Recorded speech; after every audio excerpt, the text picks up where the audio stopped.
What do you do when the world doesn't go your way? When chaos strikes, do you stand firm or do you crumble? Do you rely on motivation that fades or discipline that endures? If you've ever felt overwhelmed, reactive, or trapped in emotional spirals, this message is for you, because today, we're not just talking about improvement. We're talking about transformation. Building a mind so resilient, so steady, that no storm can shake it.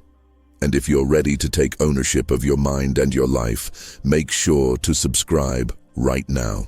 This channel is your home for mental mastery and relentless self-discipline. Let's begin the path of becoming untouchable, not through arrogance or noise, but through inner control and quiet power. 1. Control the inner, release the outer. Most people live in a constant state of frustration because they're trying to control things that are inherently uncontrollable. The traffic on the highway, the mood of their boss, the weather during their vacation, or the outcome of a job interview.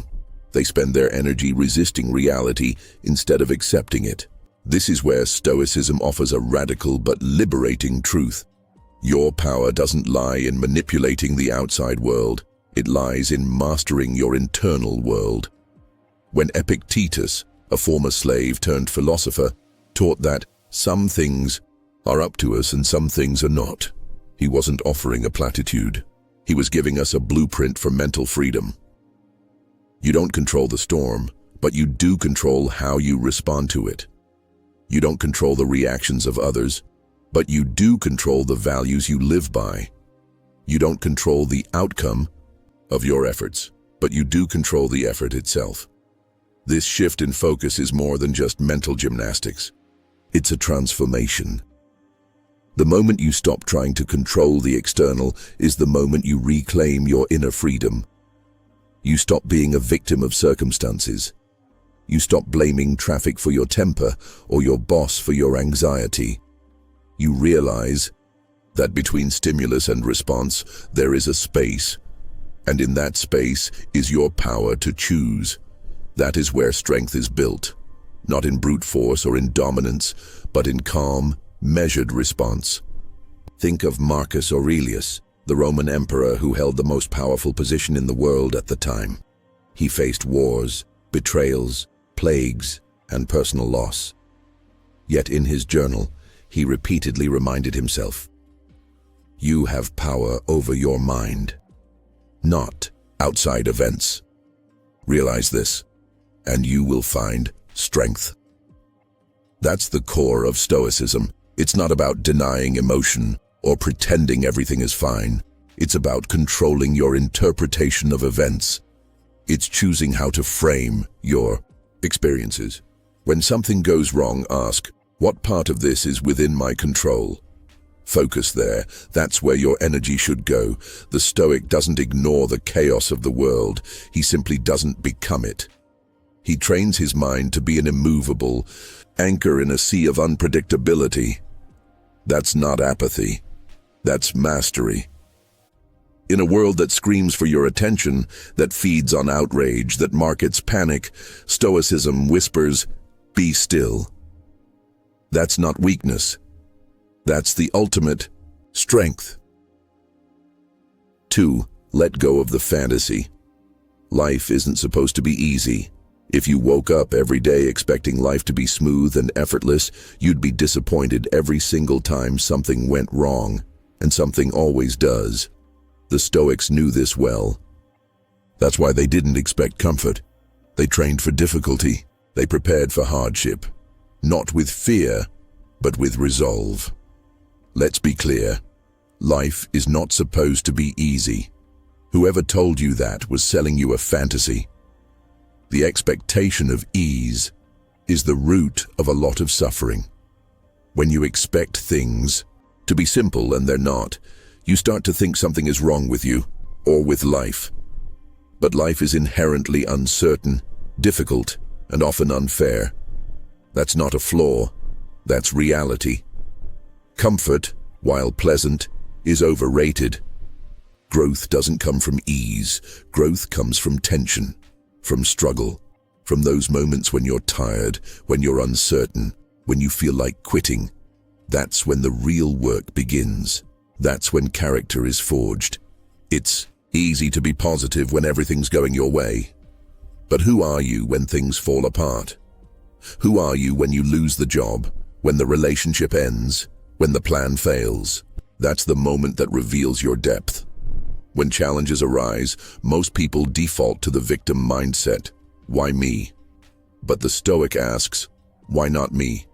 Better yet, try me. Because every obstacle is an invitation to rise. Every challenge is a teacher in disguise. Life's struggles aren't here to destroy you. They're here to build something inside you that can't be bought, borrowed, or broken. Seneca once said, difficulties strengthen the mind as labor does. The body. If you want mental toughness, you don't get it by avoiding discomfort. You get it by leaning into it. You get it by seeing adversity as a gym for the soul. Stop idolizing a life without problems. Instead, become the kind of person who doesn't crumble when problems arise. That's the Stoic way. Not passive, not resigned, but fiercely grounded in reality. You meet the moment as it is, not as you wish it to be. Understand this. You don't grow in the absence of stress. You grow through stress that is met with the right mindset. And that mindset starts when you stop expecting life to be easy and start training for what it is, unpredictable, challenging, and full of opportunity for growth. 3. Reframe failure, your greatest teacher. We're raised to see failure as something shameful, something to hide, something to avoid. But that belief is a trap. Because the truth is, failure is not the enemy. It's the best teacher you'll ever have. The Stoics didn't fear failure. They feared stagnation. They feared the kind of life that avoids risks, that never stretches, that stays in the shallow end. Failure to them was not something to run from. It was something to learn from. When you stumble, when you fall short, when your plans blow up in your face, don't whine. Don't shrink, don't point fingers. Instead, stop, reflect, ask, what did I miss? What did I learn? What will I do differently next time?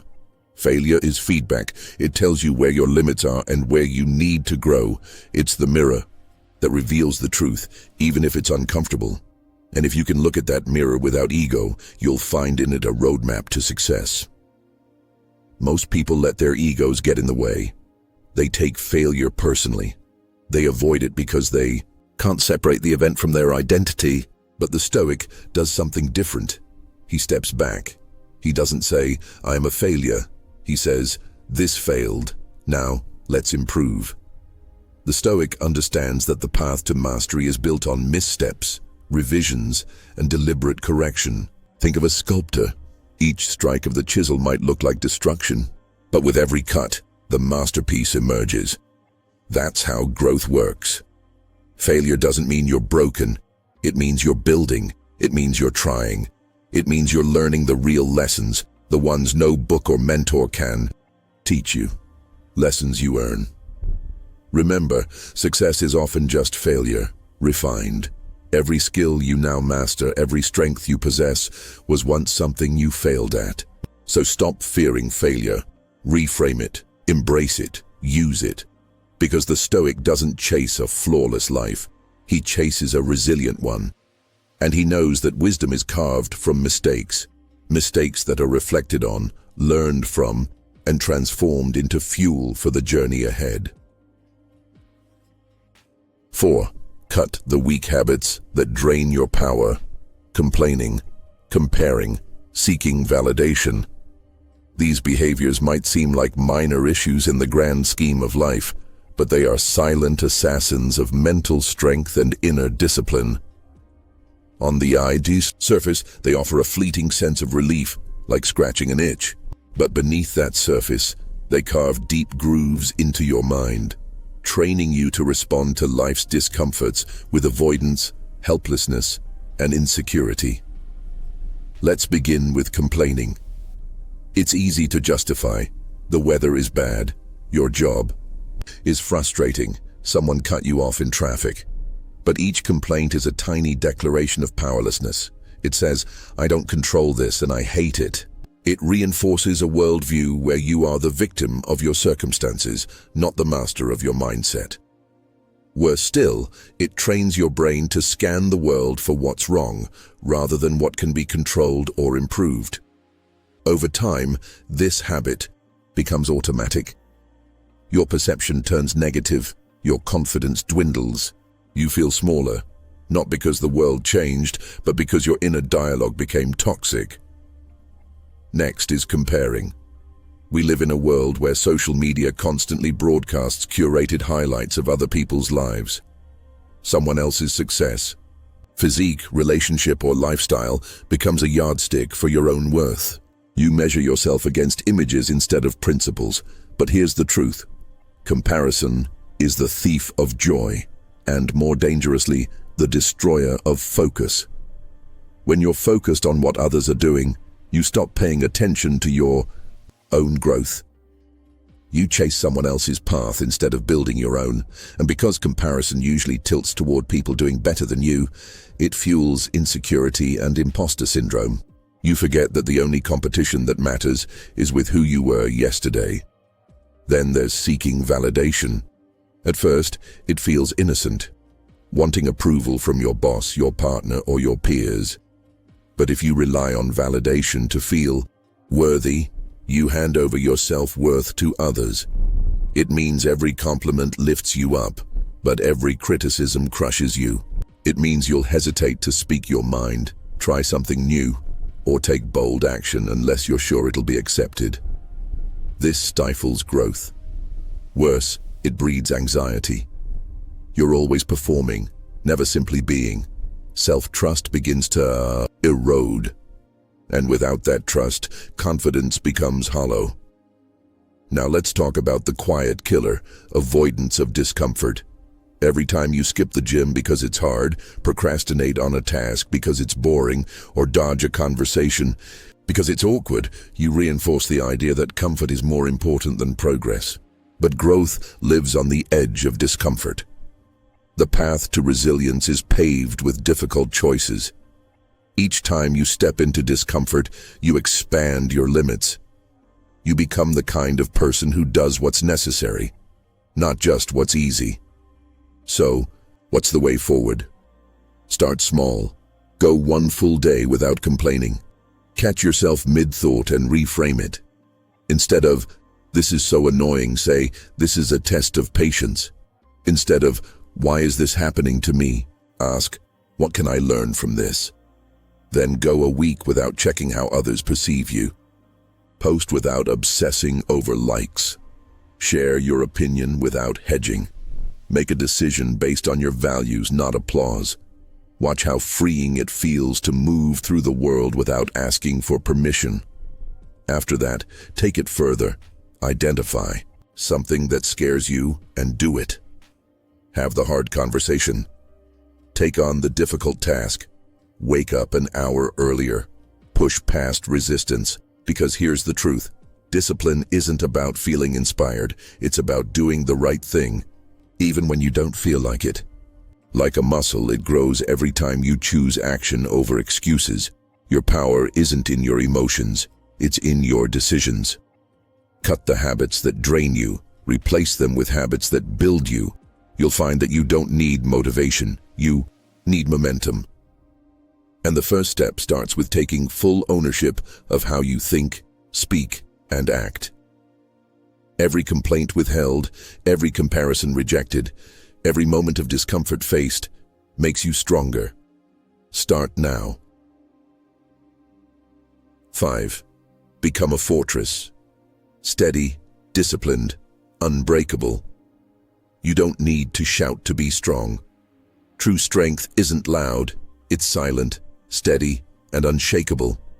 In a world obsessed with appearances, it's easy to mistake noise for power. People who boast, who seek attention, who demand recognition may seem confident. But often, the loudest voice in the room is masking the deepest insecurity. Real strength is built in silence, It's the decision to wake up early when no one's watching.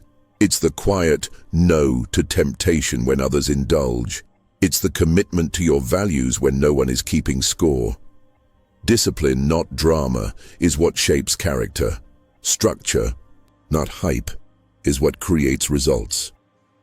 Imagine yourself as a fortress, not a fragile structure built on shifting sand, but a solid, disciplined foundation rooted in principle. You don't sway with the winds of opinion. You don't crumble under pressure. You've trained for this. You've built your mind, your body, and your habits to withstand the storms of life.